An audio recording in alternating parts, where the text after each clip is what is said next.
Hello, welcome. So tonight I decided I'd like to read from The Secret Destiny of America by Manly P. Hall. And this includes two classic works on the mysterious origins and unique mission of America. The Secret Destiny of America and America's Assignment with Destiny. So I got a new microphone and we're going to check it out here. Maybe I should move it out a little bit. I should have done that before. I ended up just getting back from my best friend's house. I just popped over there for a little bit. And I got back just in time. So let's see here. I had to like hook up this whole jerry-rigging system for the weight of this thing. My other microphone stand, or the microphone stand that I'm using right now for my other microphone, wasn't as heavy as this whole setup right here. So now it's close, and I hope that y'all can hear me. I've got the green light on go here. Okay, so let's get into this. It's pretty juicy. I haven't read this whole book. I've only read part of it. So we're going to finish it out together, but we'll see how far we get today. The Secret Destiny of America by Manly P. Hall. The theme and pattern for this book was first developed in a lecture given by the author at Carnegie Hall, New York, December 2nd, 1942. An aroused public interest in the subject led to further research with enlargement of the findings and publication in book form. This is from the first edition.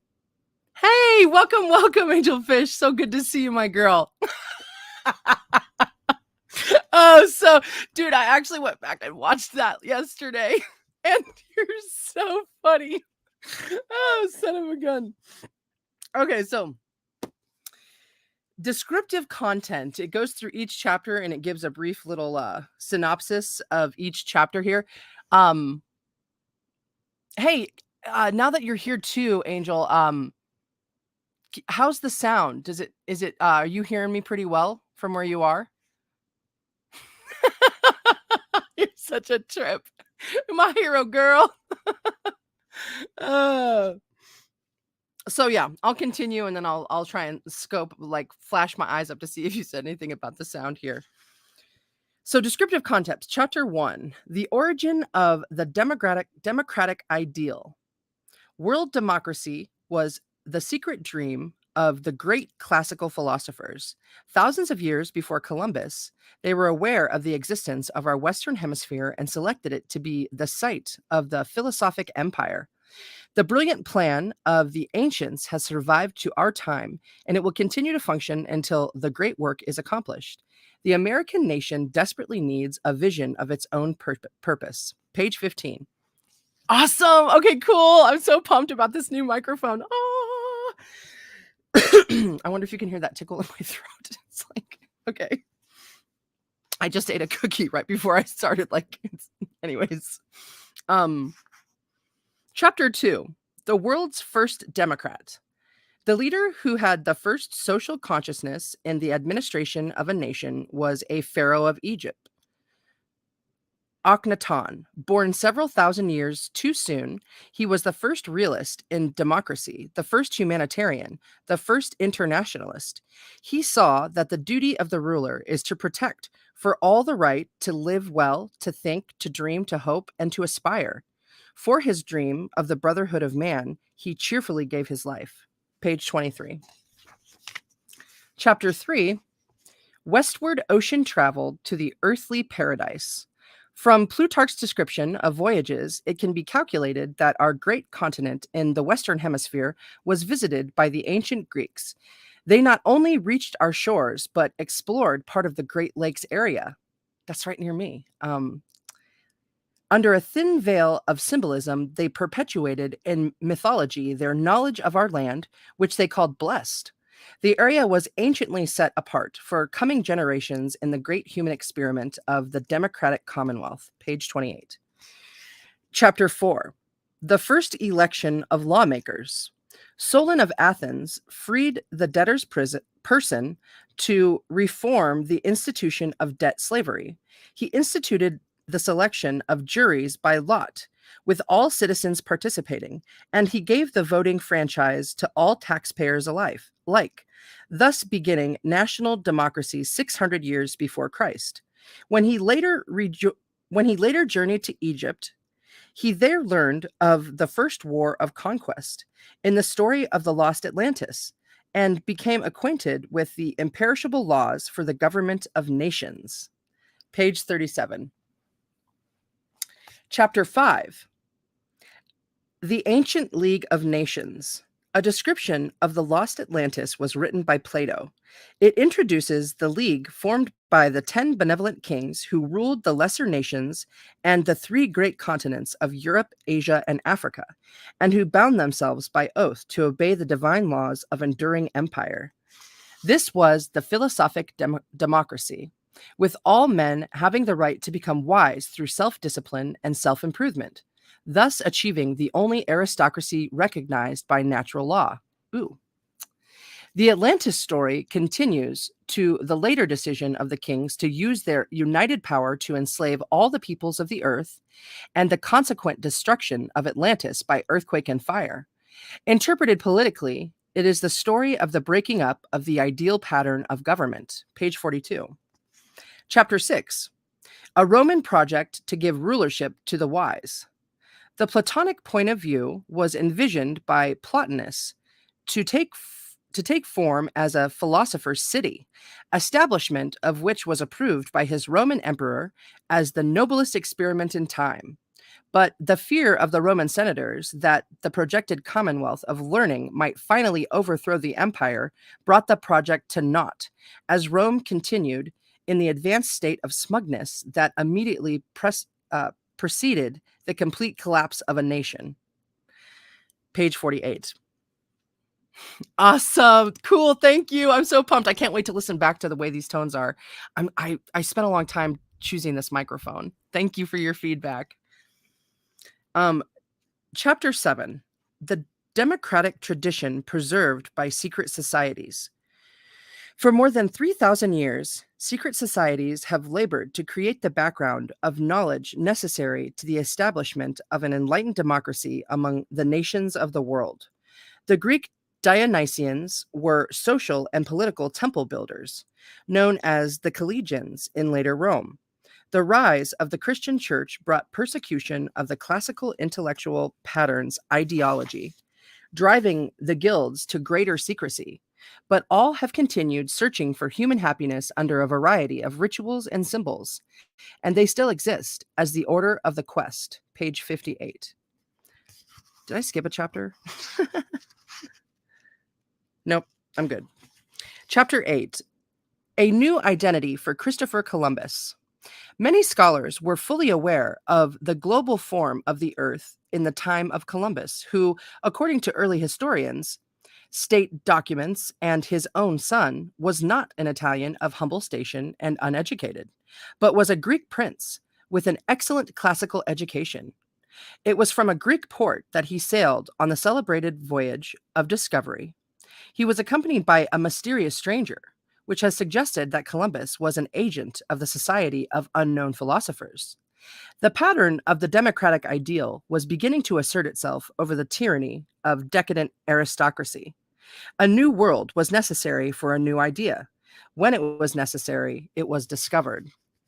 Page 61. Dude, that's how I feel about things. Like, they're here while we need them, and then the new things come when we need those new things. Yeah. I sound like an idiot. It seems obvious, but I really believe that. Okay.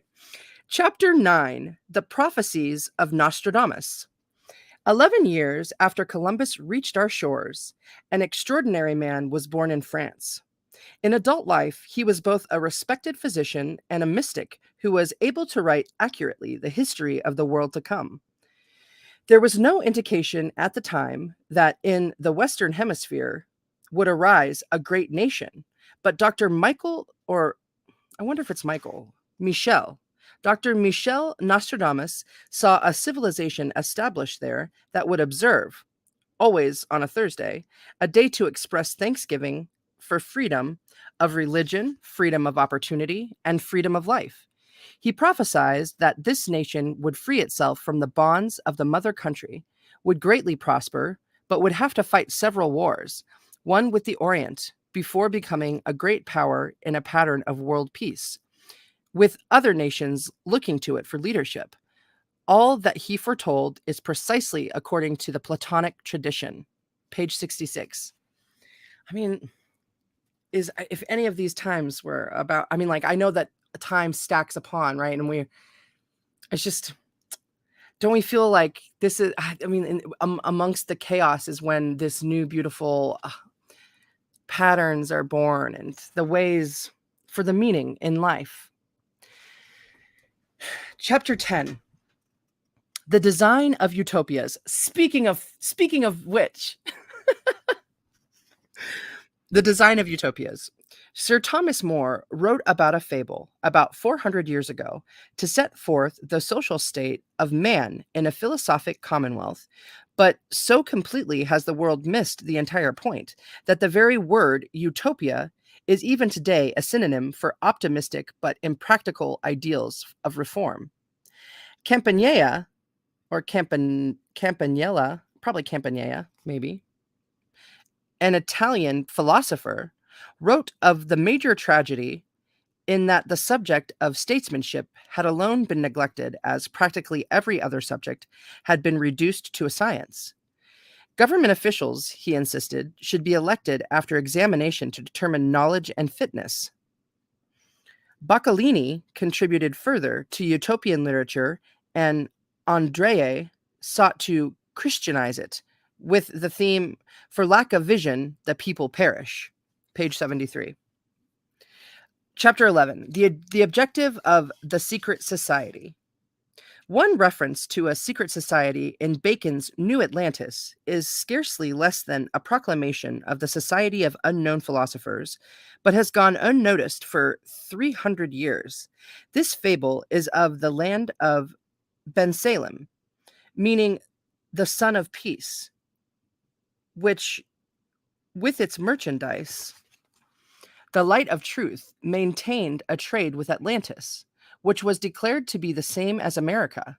Everything indicates that it was Sir Francis Bacon's dream that the enlarging of the bounds of human empire should be instituted on our own continent, an area peculiarly set aside by nature for the perfection of philosophy and the sciences. There's something about that seems familiar. Bensalem. Something occult, something like, oh no, I think it's like The Widow's Son. I think that's what I was thinking of. Anyways, Chapter 12. Western culture 1,000 years before Columbus. In the Mexican area, the civilization then existing was the most advanced on the earth. The ancient Mayas had massive public buildings and observatories and at least 100 cities, and these were connected by broad paved highways. Rulers were elected by the common agreement of the people. The Mayas hold the world's record for a continued peace of 500 years. This has been attributed to their having possessed no monetary symbol or currency for goods exchange. Theirs was the first democratic state on a continent set aside for the perfection of the dream of democracy. Long before the coming of the white man, the spirit of human equality, human cooperation, and freedom of worship had flourished here. Page 85. Chapter 13. Bacon's secret society is set up in America. Men bound by a secret oath to labor in the cause of world democracy decided that in the American colonies they would plant the roots of a new way of life. Brotherhoods were established to meet secretly, and they quietly and industriously conditioned America to its destiny for leadership in a free world. Benjamin Franklin exercised an enormous psychological influence in colonial politics as the appointed spokesman of the unknown philosophers. He did not make laws, but his words became law. Page 90. Chapter 14. A prophecy written in the year of Washington's birth. Sir William Hope, noted the birth overseas of an infant starred by fate to rule both free man and slaves, and named the year of the American Declaration of Independence 44 years before it was signed. He gave in Kabbalistic form the patriot leader's name and the years of his lifetime span. The prophecy also signaled out Abraham Lincoln, designated the term of Benjamin Harrison as the one to mark the first century of the new nation's progress. It is a reasonable assumption that the Hope prophecy is a genuine example of foreknowledge of the destiny of the United States. Page 97. Chapter 15. The Unknown Man Who Designed Our Flag. Our flag was worked out in elements of design that provided for gradual modification in the future as the national destiny increased. It was a learned stranger added by seeming accident to the committee appointed by the Colonial Congress in 1775, who had the foresight to provide the area for the stars in subsequent substitution for the British Union Jack. The design was adopted by General Washington. There is no record that the committee ever made a report to Congress. According to the rules laid down by Sir Francis Bacon for works published under the authority of the Society of Unknown Philosophers, each book must be so marked as to be readily recognizable.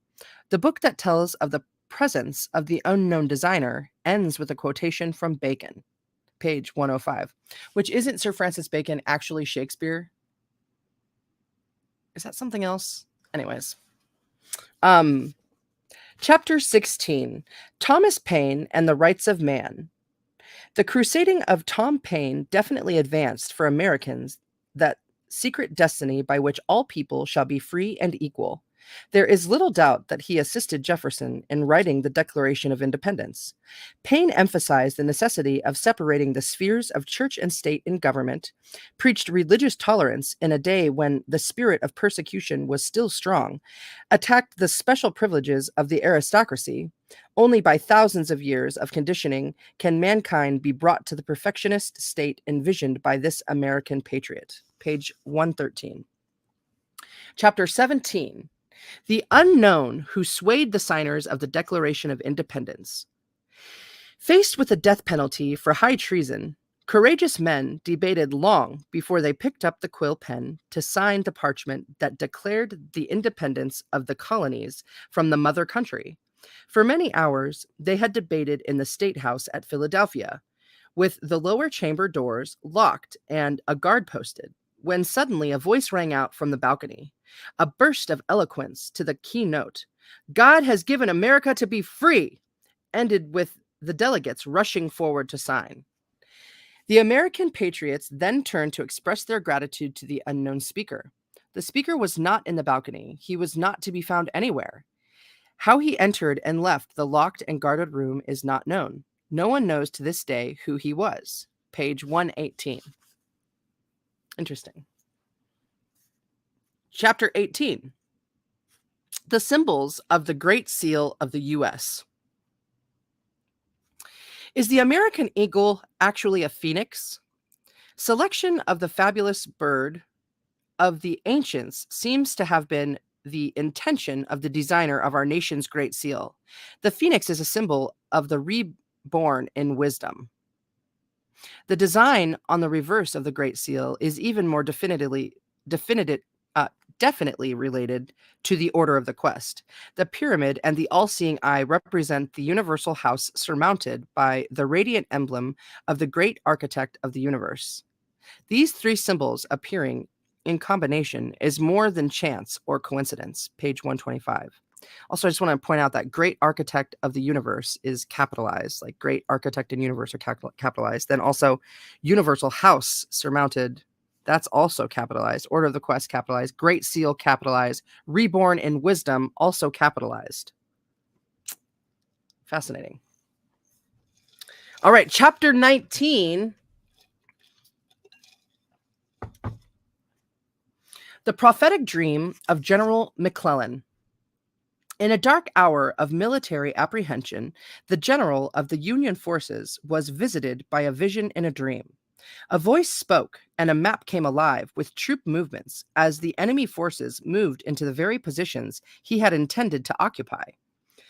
The voice told him he had been betrayed. He raised his eyes and looked into the face of George Washington. When Mcclellan awoke, his map was covered with marks and signs and figures, indicating the strategy that prevented the capture of the nation's capital. Also included in the dream was the warning of the father of our country that we would wage still another struggle for existence, ere another century shall have gone by, against the oppressors of the whole earth. Ooh, oppressors of the whole earth in quotations. Chapter 20, and last chapter of this Secret Destiny of America, the end of the great quest. In America shall be erected a shrine to universal truth. Capitalized, universal truth. As here arises the global democratic commonwealth, the true wealth of all mankind, which is designed in the foundation that men shall abide together in peace and shall devote their energies to the common cause of discovery. The power of man lies in his dreams, his visions, and his ideals. This has been the common vision of man's necessity in the secret empire of the Brotherhood of the Quest, consecrated to fulfilling the destiny for which we in America were brought into being. Page 137. So dang, let's get into it. Hey, Ashley, my sister. Welcome. Welcome anybody all too. So cool. Oh my God, Code. Yay. Awesome. I didn't see you there. Such big love. Welcome, welcome. So we're just digging into the meat of it now, the real chapters themselves. And paired with this, the origin of the democratic ideal is this picture. And underneath it, it says, by preserved symbols, we can know that it is from the remote past, from the deep shadows of the medieval world, as well as from the early struggles of more modern times, that the power of American democracy has come. And then this is the picture that it shows.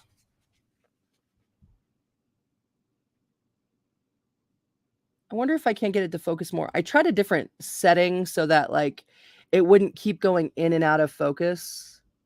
But maybe that means that I can't quite show you these pictures in perfect alignment anymore, or I have to get like the right. There we go. That's pretty sweet, right? It looks like a tarot card. I like it. Chapter 1. So, the origin of the democratic ideal. And it starts with that same blurb. I'll just read it again. Excuse me.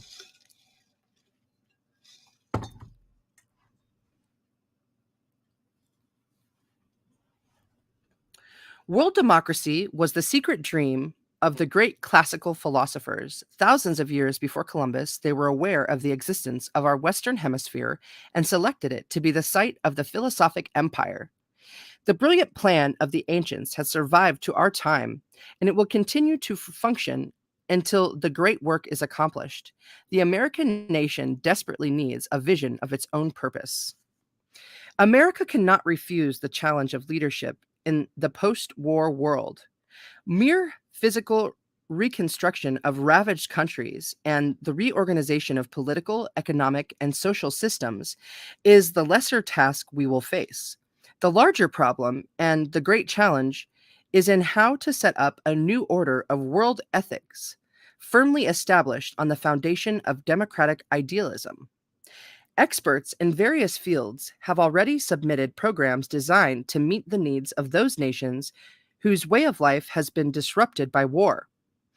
But with the failing common to specifically trained minds, these planners incline to think mostly in the terms of their own particular interests. As yet, no one has touched the fundamentals of international ethics. No one has advanced a working plan securely based upon a broad, deep, and sympathetic understanding of the human being and his problems.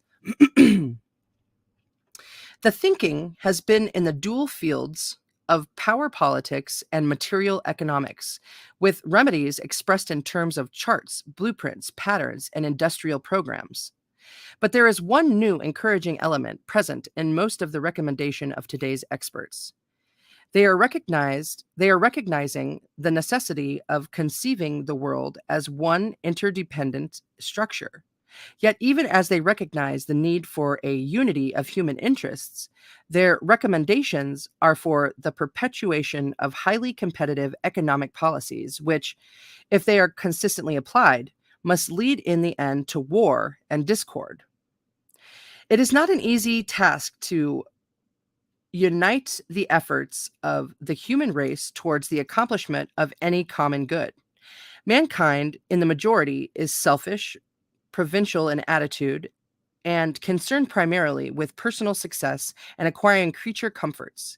It will not be possible to build an enduring peace until the average man has been convinced that personal selfishness is detrimental to personal happiness and personal success. It must be shown that self seeking has gone out of fashion and that the world is moving on to a larger conception of living. The post war planners have more of an idealism in their programs than has ever before been expressed in the problem of the relationships of nations. But it is still not enough. A clear and complete statement of a world purpose is required, a world dream great enough to inspire unity of world effort. These are the days of America's opportunity to lead a still troubled mankind toward a better way of life. If we meet this challenge, we will ensure not only survival of our nation for centuries to come, but we shall gain the enduring gratitude of our fellow men, and Americans will be remembered to the end of time as a great enlightened people. It is not enough that we solve particular problems. We must solve the very cause of problem itself. Wars, depressions, crime, dictators, and their oppressors, oh, and their oppressions are the symptoms giving clear indication of a greater ailment. To examine each problem solely in terms of the problem itself, without recognition of its true relationship to a larger and more universal necessity, is to fail in the broader implications of an enduring peace and prosperity. Experience should have taught us long ago that policies which have originated from material considerations and attitudes have proved inadequate. The whole story of civilization and the records of history tell us that all such adjustments hold no hope of lasting peace or security. But here we are again preparing ourselves to be satisfied with temporary solutions for permanent problems. The recognition is long overdue that we oversimplify the problem of world peace when we think that process is one of breaking the task down for examination of its materialistic parts and then hopefully devising an applicable remedy for each of these.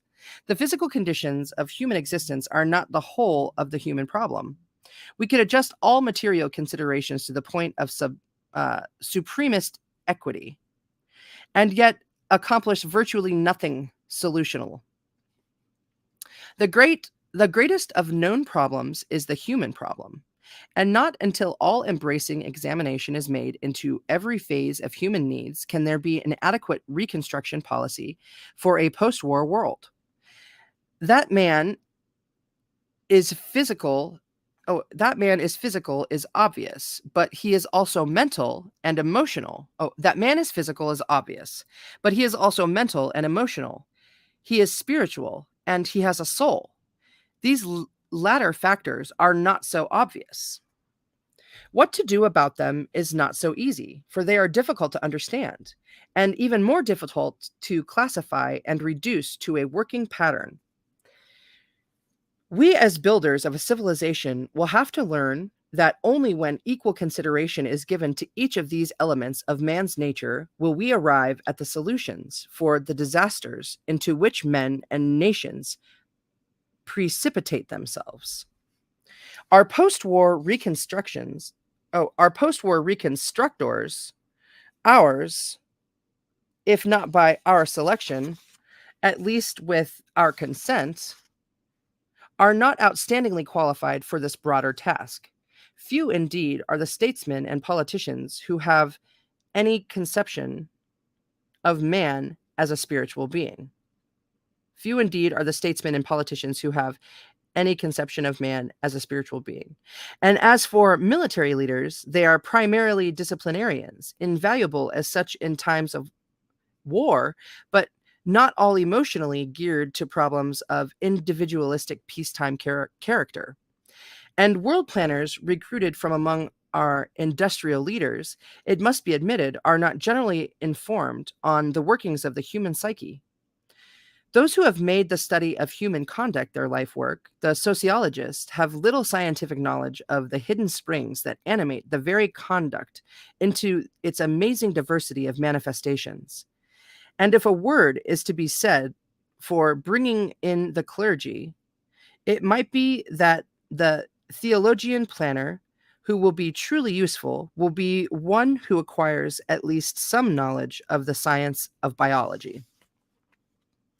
We are displaying a woeful lack of vision in the way we fumble with the eternal laws of life. It is not enough that we now hopefully create a setup permitting men to give allegiance with their minds or to serve faithfully with their bodies.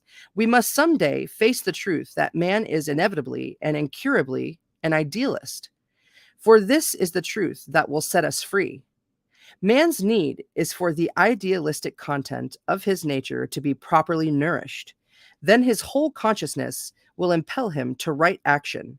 And then no more will our laws fail, treaties be broken, and the rights of man stand violated. Ooh. Dang. Dr. E, oh my gosh, so good to see you, man. Sorry if I missed you, but welcome. The American nation desperately needs a vision of its own purpose. It must conceive it in a generous idealism, great and strong enough to bind thoughtless and selfish persons to something bigger than themselves. It must recognize that it is in the intangible ideal that the foundations are laid for all seeable good, must know that the truly practical course and the course of hard realism for America is the one that is laid basically in a generous idealism. This is more than an indicated course. It is one that we inevitably must follow, guided by the hand of destiny. Believing this to be so, I dedicate this book to the proposition that American democracy is part of a universal plan. Our world is ruled by inflexible laws which control not only the motions of the heavenly bodies, but the consequences of human conduct. These universal motions, perpetuated politically, are impelling human society out of a state of autocracy and tyranny to democracy and freedom. This motion is inevitable, for the growth of humans is a gradual development of mind over matter, and the motion itself represents the natural and reasonable unfolding of the potentials within human character. Those who attempt to resist this motion destroy themselves. To cooperate with this motion and to assist nature in every possible way to the accomplishment of its inevitable purpose is to survive. Thousands of years before the beginning of the Christian's era, many enlightened thinkers discovered the will of God as expressed through nature in the affairs of men. They made known their discoveries in terms of religions, philosophies, sciences, arts, and political systems. These first statements are now the admired monuments of ancient learning. Available to men of today, they are generally ignored.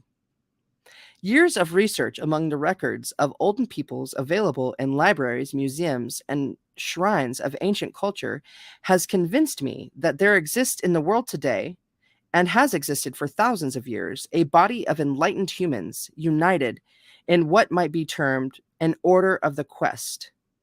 It is composed of those intellectual and spiritual perceptions have revealed to them that civilization has a secret destiny. Secret, I say, because this high purpose is not realized by the many.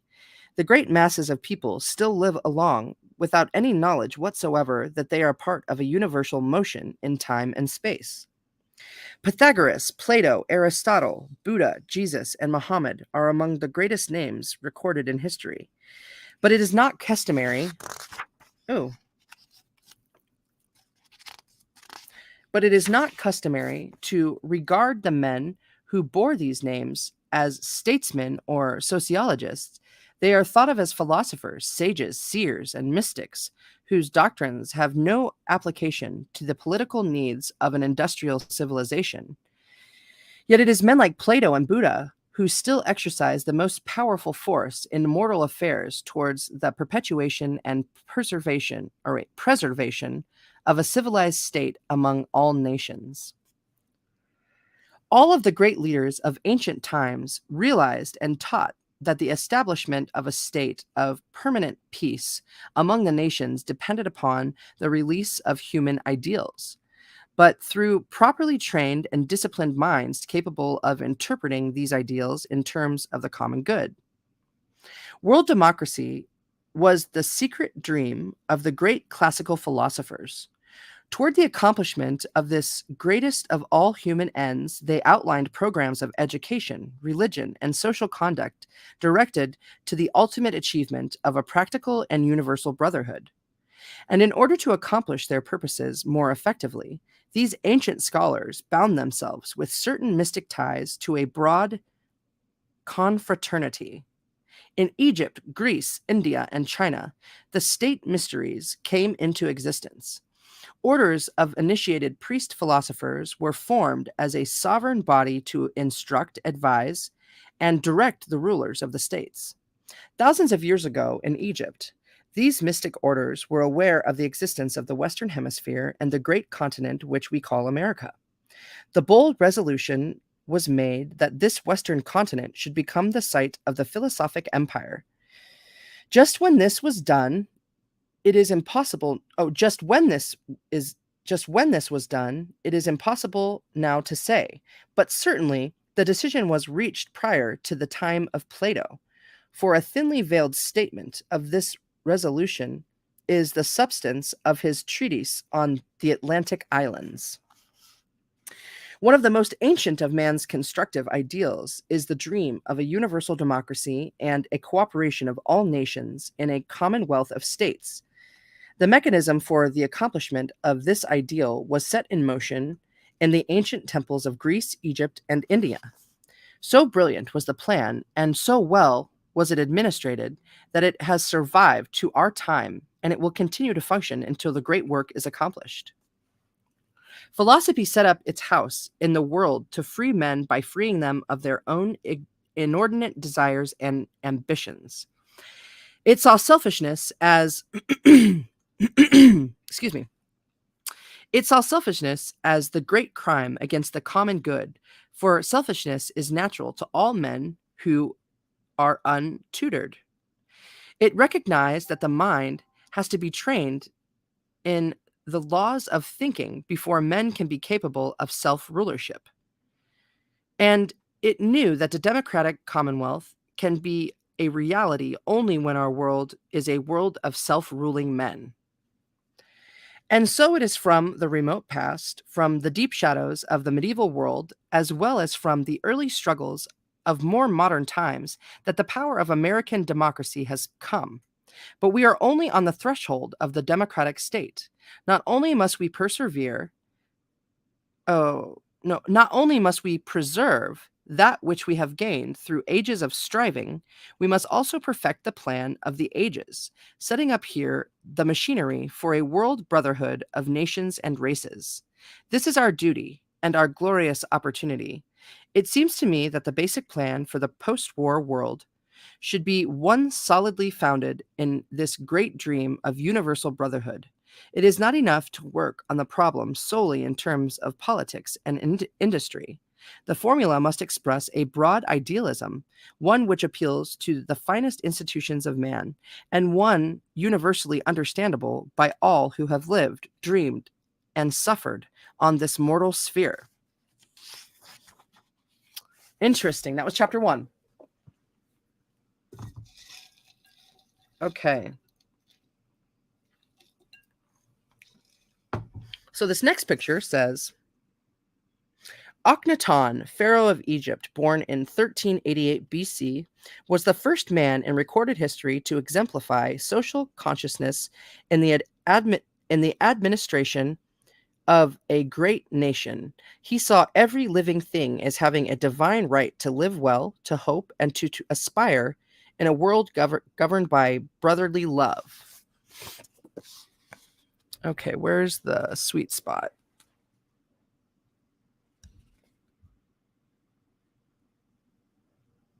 I can't tell. Cool. Like it.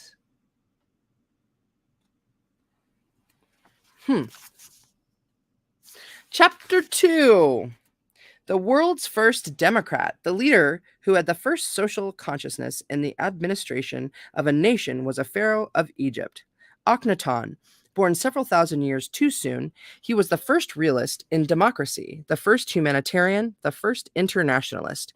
He saw that the duty of the ruler is to protect for all the right to live well, to think, to dream, to hope, and to aspire. For his dream of the brotherhood of man, he cheerfully gave his life. Man has passed out of the state of savagery and become a civilized creature with the development of social consciousness. Civilization is a collective state. In our collective type of life, the isolationist is a detriment to himself and a menace to all others. There is a great difference between isolationism and intellectualism. Development of the mind releases the individual from mob psychology, but it does not set him apart from the common responsibilities of his kind.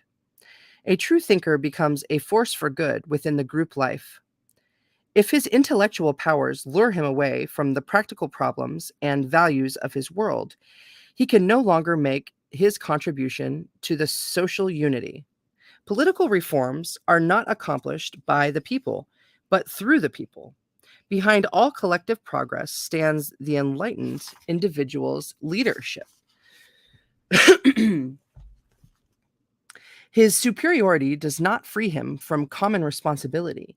His is the obligation to assume the greater burden of directing his vision to the well-being of all his people. Let us see how this works. We'll go far back to ancient times. Akhnaton, Pharaoh of Egypt, throned under the title Amenhotep the Fourth, is often referred to as the first civilized human being. While this may not be literally true, he was definitely the first man in recorded history to exemplify social consciousness in the administration of a great nation. Akhnaton, the beloved child of the Akhnaton, was born at Thebes about 1388 BC. Like most of the princes of his house, he was extremely delicate as a child, and it was feared that he would not live to reach the throne. As the last of his line, the dynasty would end with him if he died without issue. For this reason, he was married in his 12th year to a 10-year-old Egyptian girl of noble birth named Nefertiti. During the childhood of the young king, the queen mother, Tiy, T-I-Y, welcome all newcomers. During the childhood of the young king, the queen mother, Tiy, ruled as regent of the double empire. She is believed to have been of Syrian origin, which would account for the many strange and un-Egyptian ideas in religion, government, and art, which were developed during the reign of Akhnaton. Queen Tiy, brilliant and capable, had recognized before her son reached his majority that in him were qualities more divine than human. The son became the actual ruler of his country in his 18th year. His reign extended for 17 years. Akhnaton had been ruler of Egypt only about 2 years when he opposed his will to the priesthood of Amun-Ra. By attacking the oldest and most firmly established of all Egyptian institutions, the young pharaoh created legions of enemies and brought down upon himself the wrath of the religion of the state. He could scarcely have chosen a surer way of complicating the problems of his life. In the midst of this conflict, he proclaimed a new spiritual dispensation, and to escape his enemies built a new capital city 160 miles up the Nile from Cairo. His new faith was Atenism, and he named his city Ch.1-5, the horizon of the Aton, and dedicated, or it could be Aton, but I think maybe Aton, and dedicated the city with these words: "Ye behold the city of the horizon of Aton, which the Aton has desired me to make for him as a monument in the great name of my majesty forever. For it was Aton, my father, that brought me to this city of the horizon." As high priest of his new religion, Amenhotep IV changed his name to Akhnaton because the older name included the word Amen, whose faith he had rejected. Charles F. Potter, in his History of Religion, says of Akhnaton that he was the first pacifist, the first realist, the first monotheist, the first democrat, the first heretic, the first humanitarian, the first internationalist, and the first person known to attempt to found a religion. He was born out of due time, several thousand years too soon. From his 26th year to his 31st year, Akhnaton devoted his life to the perfection of his mystical doctrine in the city which he had built for the ever-living God. Here he taught the mystery of the Divine Father and wrote the simple and beautiful poems which have endured and survived time. To Akhnaton, God was not a mighty warrior ruling over Egypt, speaking through the oracles of his priests. He was not a supreme being flying through the air in a war chariot leading armies of destruction. Aton was a gentle father who loved all his children of every race and nation and desired for them that they should live together in peace and comradeship. Even more, God, the Aton, had created all the lesser creatures, whether birds that nestled in the papyrus reeds along the banks of the Nile, or dragonflies with many-colored wings that hovered over quiet pools in the lotus blooms. The Aton was the father of all beasts, and fishes, and flowers, and insects. He had fashioned them in his wisdom and preserved them in his love and tenderness. Akhnaton, seated in the garden of his palace, spent many hours watching the flight of birds and listening to the voices of little creatures. He tells us that he found the Aton in all of them, and that his heart went out to them, and he gave thanks for the goodness in everything that lived. This was a pharaoh who traveled alone through the countryside, meeting the peasants, conversing with slaves, and sharing the simple food of the poor. To the most ignorant man, he listened with profound respect, for in each of his subjects he sought and found the life of the Aton. He saw the universal God shining through the eyes of little children, beheld the beauty of the Aton in the bodies of the men who worked in the fields.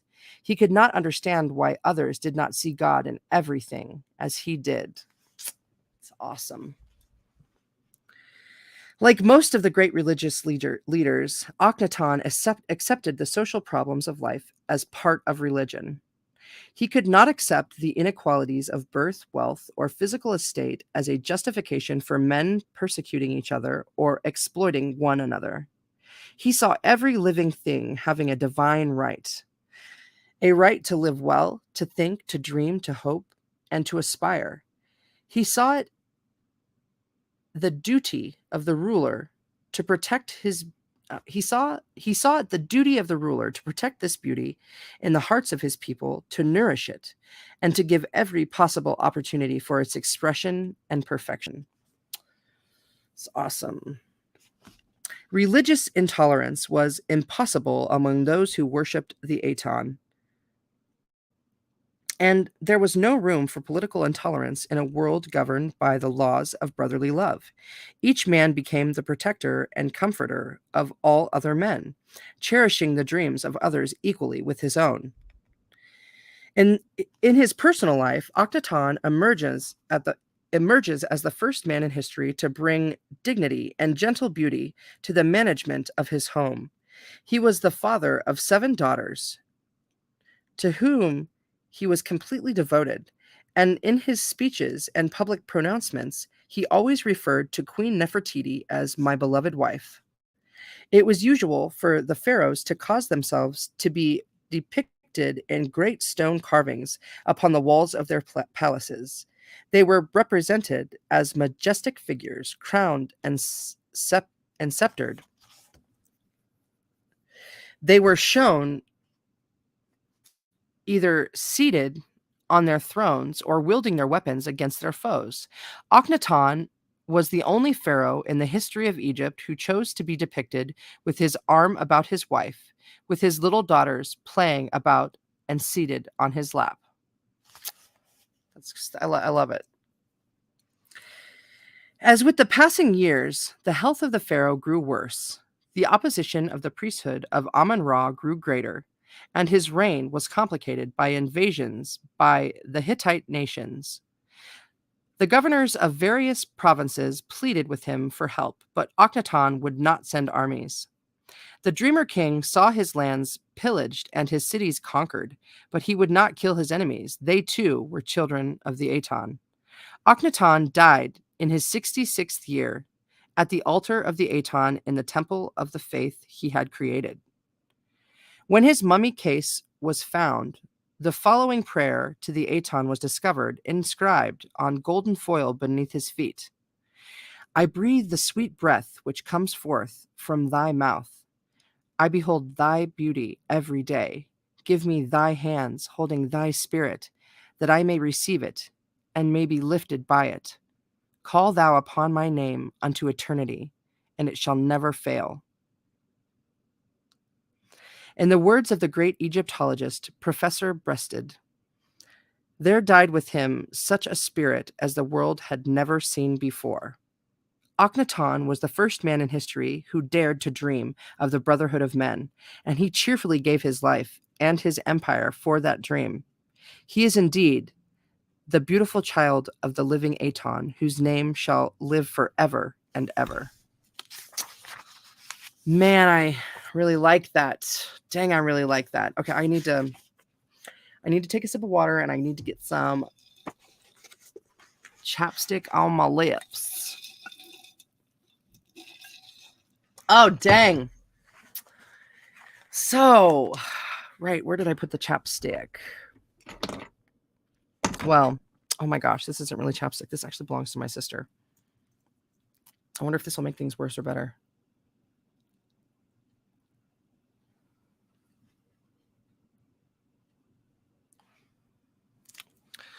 Oh, right.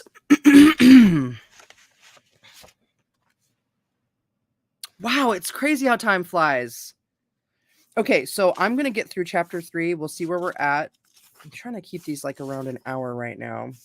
So let's just continue and see what shakes. Man, I'd really like to finish this whole book though, right? We will. Okay. Chapter 3. Westward ocean travel to the earthly paradise. From Plutarch's description of voyages, it can be calculated that our great continent in the Western Hemisphere was visited by the ancient Greeks. They not only reached our shores, but explored part of the Great Lakes area. Under a thin veil of symbolism, they perpetuated in mythology their knowledge of our land, which they called blessed. The area was anciently set apart for coming generations in the great human experiment of the democratic commonwealth. Mr. Hugh, wonderful to see you, man. Welcome. Welcome. The ancient Greeks had a far better knowledge of geography than popular opinion today indicates. Amen, dude. We have been deceived as to the full measure of classical learning because the Greeks did not commit the larger part of their knowledge to writing, and they had bound scholarship with the vow of secrecy. So crazy, right? That's why I'm so thankful about the Antikythera device, dude. Excuse me. In ancient days, all learning was regarded as sacred. Wisdom was entrusted to the keeping of priest philosophers, and they were permitted to communicate the choicest branches of the sciences only to duly initiate pupils. to bestow knowledge upon those who had not prepared their minds by years of discipline and self-purification, profaned the mysteries, desecrated the sacred sciences. Some years ago, in discussing this fine point in ethics with the late Professor James Breasted, the most distinguished of American Egyptologists, he confirmed my own findings and further stated it to be his personal conviction that the classical civilizations concealed most of their learning under legends, myths, and allegories, and these have long been mistakenly accepted as the literal beliefs of these peoples. That speaks to my heart. I believe that. There can be no doubt that the existence of a great continent in the Western Hemisphere was known to the ancient Greeks, and also to the Egyptians and the Chinese.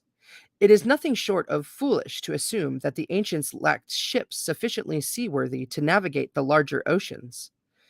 Long before the Christian era, the older civilization had constructed boats for larger and more seaworthy than any of the vessels used by Columbus. One of the Ptolemies of Egypt. Okay, I'll just continue the sentence and maybe I'll get it. One of the Ptolemies of Egypt built a ship large enough to have an orchard of fruit trees on the deck, together with swimming pools and fountains stocked with live fish. Wow! So right, Ptolemies, it's a family name. I get it. Holy majoli! I'm reading that sentence again. All right. Sorry, the hair, that's why I didn't know if this was a good idea or not. That stuff's really sticky. Oh, son of a gun. Sorry, everyone. One of the Ptolemies of Egypt built a ship large enough to have an orchard of fruit trees on the deck, together with swimming pools and fountains stocked with live fish. Oh my gosh, dude. That makes my imagination just... All right. Calculations based upon Plutarch's description of ancient voyages seem to indicate that the Greeks not only reached the coast of America, but explored the St. Lawrence River and part of the Great Lakes area. Plato, in his treatise on the destruction of Atlantis, wrote that due to the commotions in the ocean caused by the submergence of a vast continent, all navigation to the west ceased for a long period of time. This statement can only imply that such navigation had taken place in remote times. Greek mythology perpetuates the knowledge of a blessed land beyond the western boundaries of ocean. In this blessed land dwelt the Hesperides, the beautiful daughters of night. Freak. Did I say it right? Hesperides.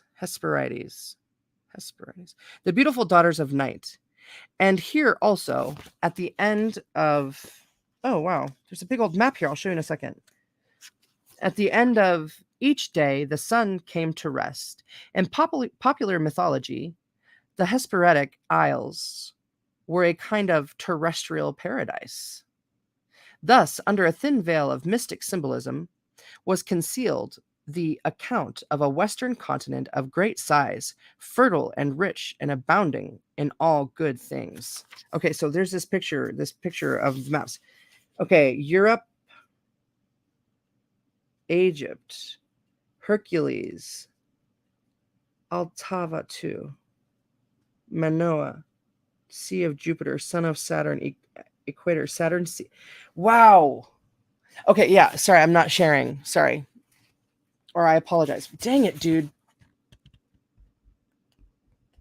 Hercules. Yeah, the hero's journey. I keep thinking about that hero's journey, that Herculean journey, where it's really just like, you know, we could like always have all the reasons and like, you know, to fool ourselves for one reason or another. It's just like, or two, like, what am I getting at here? What's the point of it? What's the point of not just being honest with our own selves? Where does it really get us? By like fighting for something. I mean, instead of just asking. I'm asking my own self that sometimes, like I'm trying to get to the meat of the things. Anyways, that Hercules journey. All right. The existence of a great continent in the Western Hemisphere was known to the ancient Greeks. They were pretty great though, too, right? This map presents in visual form Plutarch's description of ancient voyages for the guidance of navigators 13 centuries before Columbus. Distances by sea and the times and rates of travel are consistent. Land of the Scandus, Greek of Pliny, Ogyria of Plutarch, Sea of Azov, Azof, the Caspian Sea. The narrative of Plutarch is substantiated by the Atlantic currents, which the cautious ancient sailor followed as the natural route of travel. And he says of the latitude of the Gulf, which was the location of the Greek colony, it lies in direct line over against that of the Caspian Sea. In direct line against that of the Caspian Sea. That's what it says. I don't know if you can see that.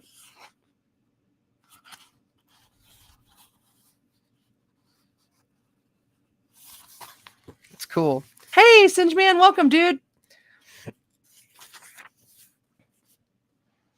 The ancients believed the earth to be surrounded by the sphere of the constellations, and they assigned to each country the star groups which were above that country's particular area of land. And the arrangement preserved in the writings of Aratus of Soli, the constellation of the eagle spreads its wings across the Northern American continent. The serpent winds its coil over Mexico and Central America, and the dragon floats in the sky above Japan and China. Perhaps Sir Edward Landseer was not far wrong when he declared that the symbols of nations and the emblems particular to their heraldry originated in their ruling constellations. Just about everyone knows that the constellation of the Great Bear is in the sky over Russia, and since time immemorial, the bear that walks like a man has been the accepted symbol of the Russian state. Thus, in many ways, we discover indications that the old races were wiser than we thought, and that what we have called discoveries are really only rediscoveries. Beyond the western bounds of the ocean, they located the fair land set aside by the gods to be the earthly paradise. Here, in the fullness of time, all men would come to the search of the golden fleece, which hung upon the tree sacred to the apples of the sun. And the early explorers did travel to the west in search of a golden fleece, the gold of the Incas, the treasures of the Aztecs, and the jeweled temples of the 7 cities of Cibola. Cibola? It was in an old book, which is in the British Museum, that I found another and even more important key to the meaning of the golden fleece. It was known to the Greeks that the golden fleece was in reality a parchment on which was written the secret of human immortality. Eee! It was the parchment that Jason sought, for whoever discovered it would gain the secret of enduring empire and power over the whole world. Wow. We have now in America, enshrined in the Congressional Library, a golden fleece, the American Declaration of Independence, written on the skin of an animal and preserved as the magic formula of human hope. Those who understand it and who can use wisely the impact of its writings are possessed of the secret of the immortality of human society. The curious fortunes of war brought another golden fleece from across the sea, and it is now preserved together with our own. This second parchment is the Magna Carta, the English Bill of Human Rights, which was the inspiration behind our American Declaration of Independence. These two immortal documents together form the Declaration of the Rights of Man and are the basic texts of modern democracy. By the wisdom, then, of these gods, who are eternally vigilant over the needs of man, the blessed lands of the West were set apart, for none of the great civilizations of the past rose in North America to overshadow the continent with the ruins of old tradition, or to set up the corruptions of old administrative policy. Foreign nations came to this continent in times long ago, but they found no permanent settlement nor attempted any program of colonization. And so the soil was not impoverished by thousands of years of intensive cultivation, nor were the natural resources ravished to supply the substance to maintain endless wars and ageless feuds. It was the rise of the democratic dream in Europe that supplied the beginning of Western civilization. Those in search of a promised land turned to the West. Here was a virgin continent populated only by nomadic Indian tribes, a vast territory suitable in every way for the great human experiment of the democratic commonwealth. By the 19th century, the American Hesperides was definitely the land of golden opportunity, and to it came streams of immigration from nearly every country on the earth. The better way of life drew them here, for it had been established that here men could build a future free of tyranny, intolerance, and enforced poverty. Here all were given opportunity for education, for free enterprise, and living a life according to the dictates of hope and conscience. If a comparatively short time, oh wait, if in a comparatively short time many racial streams have met and mingled, and a new race has been born, the American race is not one to be determined by an analysis of blood or the proportions of the cranium. Americans are a race determined by the measure of a conviction, set apart by that conviction. It is the conviction that human beings are created free and are entitled to equal opportunity to perfect themselves in life, liberty, and the pursuit of happiness. And in recent years, we have made another discovery. It is that the race of democracy is one distributed throughout the whole world. Among men and women of all races and all nations are those who share our conviction, and because they share it, they are of our kind and belong to our race. In this realization, we mark the beginning of world democracy. Wise men, the ancients believed, were a separate race, and to be born into this race, it was necessary to develop the mind to a state of enlightened intelligence. The old philosophers taught that physical birth is on accident, for men are born into various races and nationalities according to the laws of generation. But there is a second birth, which is not an accident. It is the consequence of a proper intent. By this second birth, man is born by enlightened intelligence out of nation and out of race into an international nation and an international race. It is this larger and coming race that will someday inherit the earth. But unless a man be born again by enlightenment, he shall not be part of the philosophic empire. Our age of gold will pass, and someday the golden age will come again. A future greatness is right now casting its long shadow across the face of nature. With each passing generation, the responsibilities of the American people will increase. More and more, we shall be looked to as a source of courage, strength, and hope. And it will be in this way that we shall fulfill the destiny for which our nation was created by dreamers of long ago. From the blessed isles of the West must come the fulfillment of the promise of the ages. Ooh, dang, right? It's so good. What is the time here? Yeah, 10:54.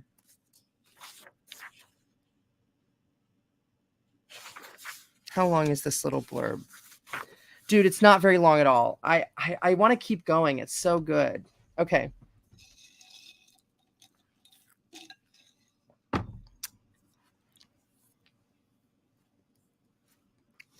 So we've got another picture here, and it almost looks like a 6 of swords. in tarot, but it's not. When Solon of Athens visited Egypt, he was taken by the priests to an underground river to view two columns on which were inscribed the laws given in olden times for the government of nations, not made by man, but as the will of eternal nature. Ew. Right? I wonder if those could be the pillars of justice. B and J. What is that? Was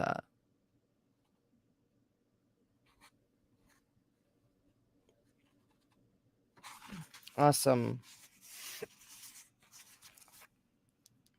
All right, the first election of lawmakers. Solon of Athens freed the debtor's person to reform the institution of debt slavery. He instituted the selection of juries by lot, with all citizens participating, and he gave the voting franchise to all taxpayers alike, thus beginning national democracy 600 years before Christ. When he later journeyed to Egypt, he there learned of the first war of conquest in the story of the lost Atlantis and became acquainted with the imperishable laws of the government of nations. Debt has been the common burden of the ages, and yet the whole structure of our modern economic world is built on the shaky foundation of bills payable and bills receivable. Long ago, interest ate up its own physical. Oh wait, I'm sorry. Long ago, interest ate up its own principal, and we are currently living on the interest on our own unliquidated debts. Solon, greatest statement of the Greek world, was handed this age-old problem when about 595 BC, excuse me, he was summoned to the leadership of the state with the title Archon.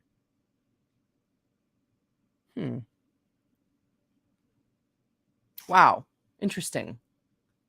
Just cyclical for my week about learning about archons and archetypes and things like. Okay.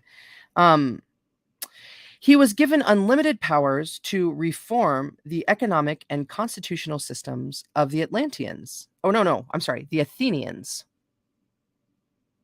He was given unlimited powers and reform the economic and constitutional systems of the Athenians.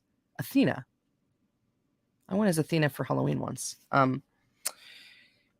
His first move was to attack the old Attic law of debt, which he believed lay at the source of the public distress.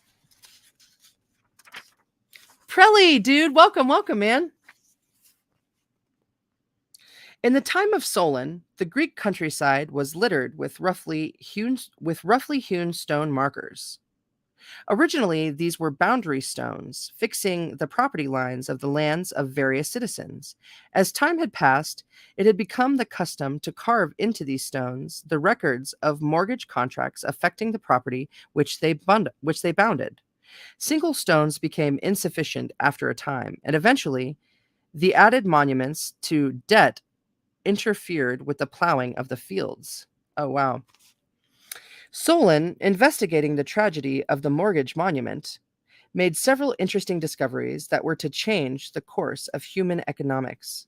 When poor farmers mortgaged their lands to rich families on neighboring estates, and the debts were not paid, the wealthy landowners moved their boundary stones to include the encumbered property, and the previous proprietors became tenants. These tenants were obligated to pay 1/6 of the products for the privilege of working the soil. And if they failed, their persons were attached and if they failed, their persons were attached and they became slaves. This was the Attic law, which is capitalized Attic law, which Solon abolished, the law which permitted loans on the security of the debtor's person. When Solon restored the freedom of all who had been enslaved for debt, the reform was highly acceptable, of course, to the poorer classes, but it found little favor with the landowners. They immediately set to work on a conspiracy to discredit Solon and force him out of office. Ha ha ha. Sounds like Big Pharma. Okay, thus, Back in very olden days, when life was very simple, the basic problems which harassed the state and burdened the legislators stemmed from the persisting fallacies of human nature. You know? In further effort to bring some semblance of order out of the Athenian chaos, Solon also attempted a reorganization of social classes, giving political existence to large groups never before represented in government. He divided the citizenry into four groups reminiscent of old Brahmin castes. Cool. Brahmin castes. Okay. Like, that's Indian, right? Then he readjusted taxation, or then he readjusted taxation so that the proper classes all paid equally an approximate 5% of their income. Right? This is cool. All right. Equalizing the tax burden according to individual means paved the way for an equality of representation in the governing body.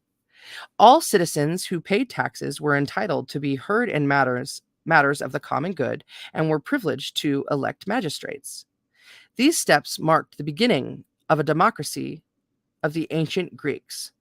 But the greatest of all of the reforms of Solon took place in the courts of justice. Selection of juries was by lot, with all citizens participating, even the poorest, and these juries were upheld over the pressures of established privileged groups. One of the most curious of Solon's regulations throws light on the difficulties of his time. He forbade that a bride should bring to the house of her husband more than 3 changes of garment and like personal furniture. He also ordained that each citizen must stand ready to show at any time to properly authorized persons how he obtained his living. Any citizen failing to do this would lose his franchise. The drastic changes of Solon made him so many enemies that after a few years he felt he had to relinquish the burden of leadership of the state to regain his honor. Those who hated and feared him as Archon promptly renewed their love after he left public office and no longer threatened their ambitions. Dang, right? Boundaries and shaking shit up. His term as Archon brought to Solon the realization of his own inadequacy, and he visited Egypt in search of a larger wisdom. He was received with kindness and every mark of respect by the priests of Sais, who served the shrine of the goddess Isis. To these wise men, he told the story of his effort to enlighten the Greeks and correct the evils in their laws.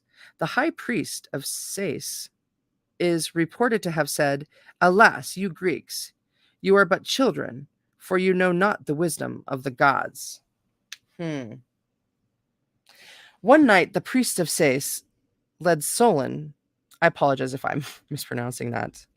It's like I probably should know, but Solon through the. Okay, wait. One night, the priest of Sais led Solon through the long, dark passageways of the temple. They descended stone stairs rutted with age and lighted only by flaming torches, came at length to subterranean chambers hewn from the living rock. Through these chambers flowed a river. The priests said that this river was the sacred Nile that flowed from Egypt through the underworld to water the fields of the immortals. On the bank of the underground stream, a small black boat was waiting, rowed by men who were blind. Accompanied by the high priest and the torch bearers, Solon was rowed out over the dark waters. The boat stopped on the shores of a tiny island far underground. The light from the torches fell on 2 tall columns that glistened. They appeared to be made of some strange metal, covered with curious writings in an unknown language. The high priest pointed his golden rod at the pillars, explained their mystery to the astonished Solon. These columns, he said, were placed on the island beneath the ground thousands of years ago by the lost people which had vanished forever from the earth. The pillars were of an unknown metal which neither rusted nor deteriorated with age. He continued, once long ago, there existed on the earth a vast empire, the power of which extended to every corner of the world. And great fleets of merchant ships sailed the seven seas and brought their wealth to its fabulous city of the Golden Gate. Here there were schools for the study of the mysteries of nature, towers for the examination of the stars, mines beneath the earth from which the precious metals were brought forth in abundance. This empire was ruled by the seven kings, who were the descendants of Neptune, god of the seas. Then came the fatal day when the seven kings of the islands of the west, in disobedience to the laws of the gods, resolved to conquer the whole earth. And thus it was that war came into being, for before that time there had been no strife among men. And the seven kings led an army against the ancient Greeks, and they invaded all of Europe, coming in great ships from the west. This, Solon was told, occurred about 9,000 years before the siege of Troy. The gods were angry because the seven kings had made war. They caused the earth to be shaken, and the great islands of the west vanished into the sea. In a single night, 60 million human beings perished because they had disobeyed the laws of heaven. In time, even the name of the Atlantic Empire was forgotten, for it must ever be so that those who disobey the gods shall vanish from the memory of mankind, regardless of their wealth or power. From these ancient columns, said the high priest, we have read the laws that were given in olden times for the government of nations. These laws are not made by men, but are the will of eternal nature. Upon these laws, enduring states must be built. To depart from these laws is to die. So perished the nations of the elder world.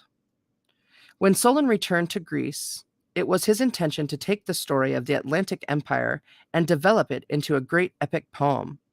But the infirmary of years and the responsibilities of the state interfered. Instead, Solon told the story in the fullest detail to his close friend, Dropus, who in turn recited it to his son, Critias, in his 19th year. Critias communicated the narrative to his grandson of the same name, who later became a disciple of Socrates. It is in this way that the story of the lost Atlantis came finally to be incorporated into the Platonic dialogues as part of the conversation between the younger Critias and his master Socrates. The dialogue itself was named the Critias. I apologize for my mispronunciations. So that is the end of chapter 4. Yeah. And then Ancient League of Nations. Dang. All right. One more, you guys. One more, and then I'm going to call it. This one's really short, too. It's like 3 pages. Okay.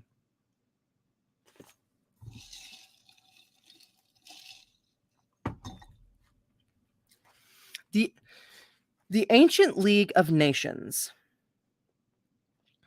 A description of the lost Atlantis was written by Plato. It introduces the league formed by the 10 benevolent kings who ruled over the lesser nations and the 3 great continents of Europe, Asia, and Africa, and who bound themselves by oath to obey the divine laws of enduring empire.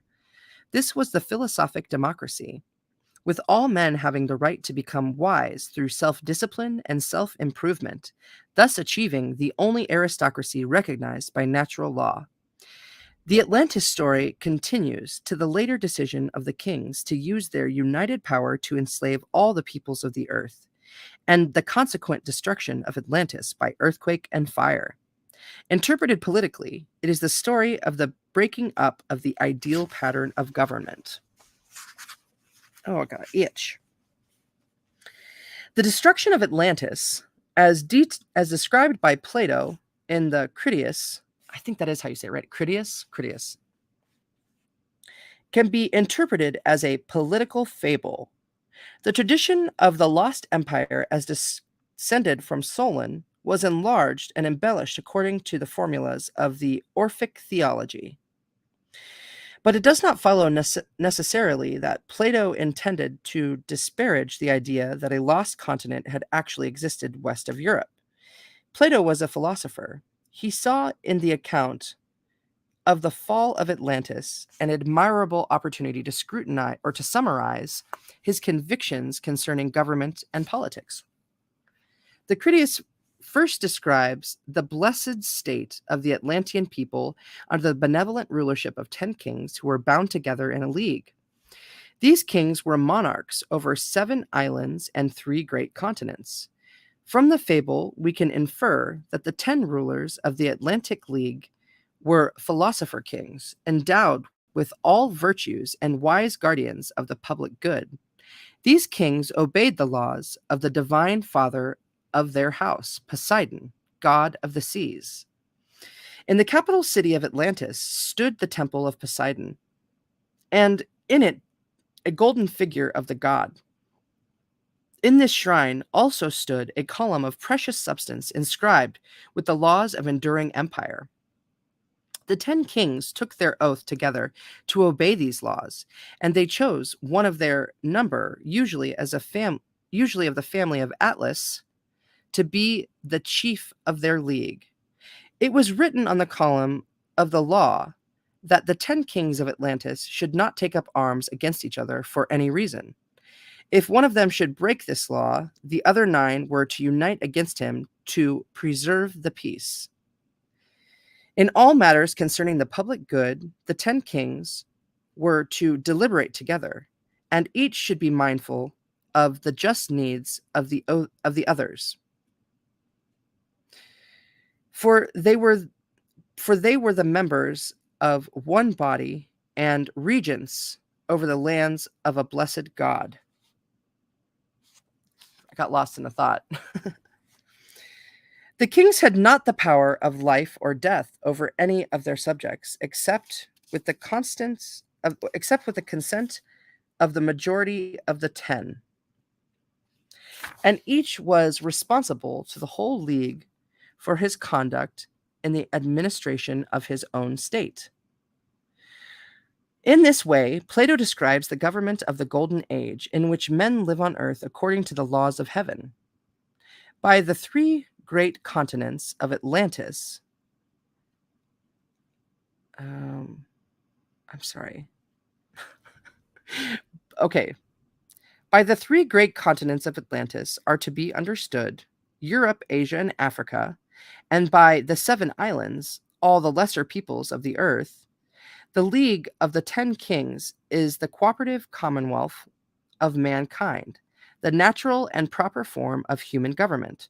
The Atlantis, therefore, is the archetype or the pattern of right government, which existed in ancient days but was destroyed by the selfishness and ignorance of men.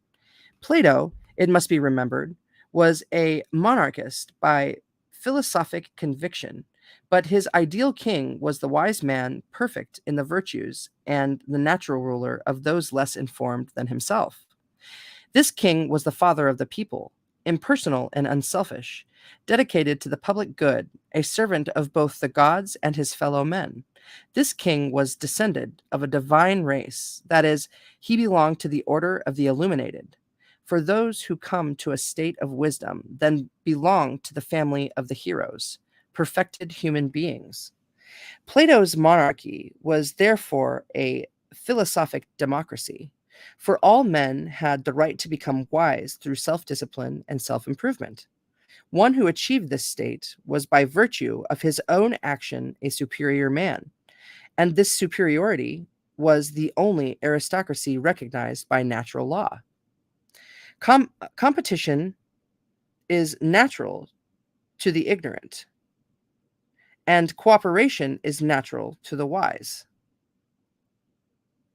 Obeying the pattern established by the gods, the divine kings bound themselves into the common league to obey its laws. preserve preserve the peace and punish any whose ambition might impel them to tyranny or conquest. Here, then, is a pattern of world government to ensure the prosperity of all peoples and activate the preservation of the peace. Plato describes at some length the prosperity of the Atlantic Isles under the benevolent rulership. The citizens were happy, and poverty was unknown. A world trade was established, and the ships of the Atlantean marine traveled the seven seas, bringing rich treasures to the motherland. There was a little crime. There was little crime. The arts flourished, and the sciences were cultivated in great universities. Men had no enemies, and war was unknown. The god Poseidon guarded the destinies of his domains and favored the Atlantic Empire with a good climate and fertile soil. Men followed the occupations which they preferred and lived a communal existence, together sharing the fruits of their labors. It was Plato's conviction that the human being was not created merely to engage in barter and exchange, but rather to perfect himself as the noblest of the animals, endowed with reason and the natural ruler of the material world. In Critias, then Critias then describes the gradual change that comes about in the course of the ages. In the beginning of the Atlantean, in the beginning, the Atlanteans saw clearly that their wealth and prosperity increased as a result of friendship. But gradually, the divine portion of their consciousness began to fade away in them. Their souls became diluted, and their mortal admixture and human nature gained ascendancy. They became they became unseemly and lost those spiritual virtues which were the fairest of their precious gifts. It is the story of how man departed from the perfect pattern of his conduct and in the end denied the very truths which were the foundations of his strength. With the loss of his spiritual perception, material ambitions increased, and the desire for conquest was born. Men yearned after that which they had not earned, and gazed with covetous eyes upon the goods of others. The rulers of the state were corrupted by the common evil. The 10 kings were no longer friends. They no longer conferred together in the temple of Poseidon to decide all matters under the common oath. Thus was the great league dissolved by selfishness and ambition. It was then that the war came into being, and with it tyranny and oppressions, and despotism and the exploitation of peoples. At last, the kings of Atlantis decided to use their common power to enslave all the peoples of the earth. They gathered a vast army and attacked Europe from the sea, even going so far as to besiege the Athenian states. And so they broke the law of the gods, for the 12 deities had so divided the earth that to each race and nation was given its proper part. Zeus, father of the gods, who carried in his hand the thunderbolts of divine retribution, perceived the evil of the time and resolved to punish the arrogance of the Atlanteans. But even Olympus is a commonwealth, and the other 11 gods were summoned to the council hall of the immortals. When all the gods had assembled in conference, Zeus arose among them and addressed them thus: "It is with this line that Plato's story of Atlantis ends, and the words of Zeus remain unknown." Huh. But the results of the conference are not left in doubt. Zeus hurled his thunderbolts against the empire of the sea, shaking it with earthquakes and then destroying it by horrible combustion. The only records that remained were in vague traditions and 2 columns set up under the temple of Sais. The destruction of Atlantis can be interpreted politically as the breaking up of the ideal pattern of government. So complete was the destruction that men forgot there is a better way of life, and since have accepted the evils of war and crime and poverty as inevitable. The world lost too, the world lost too all sense of its own unity. Each man's hand was thereafter raised against its neighbor, his neighbor. The perfect state disappeared under the deluge of politics. The priests of Poseidon gave way to the priesthood of Mammon. Plato's political vision was for the restoration of the empire of the Golden Age. The old ways of the gods must be restored. He was convinced, if human beings are to be preserved from the corruptions which they have brought upon themselves. Plato sought this end when he established his university at Athens, the first school of formal education in history. Here men were taught the great truths of religion, philosophy, science, and politics to restore to them the vision of the perfect state. The old Atlantis was gone, dissolved in a sea of human doubts. But the philosophic empire would come again as a democracy of wise men. 2,000 years later, Lord Bacon restated this vision in his New Atlantis. So, they're all really short, right? But I am starting to jumble over my own tongue. I appreciate you all for being here with me. And I do intend to come back and read more of this quite soon, maybe even tomorrow. So we'll see what shakes. But yeah, let's get some more books under our belt this year. Who knows how many we can get through. And yeah, thanks for being a part of this raw, unedited read where I mispronounce a bunch of things, but hopefully you get the gist of it, right? Yeah, man, I love you guys. Thanks for hanging out with me. And to any and all listeners that come now, later, we will see you in the future. Thank you. Thank you.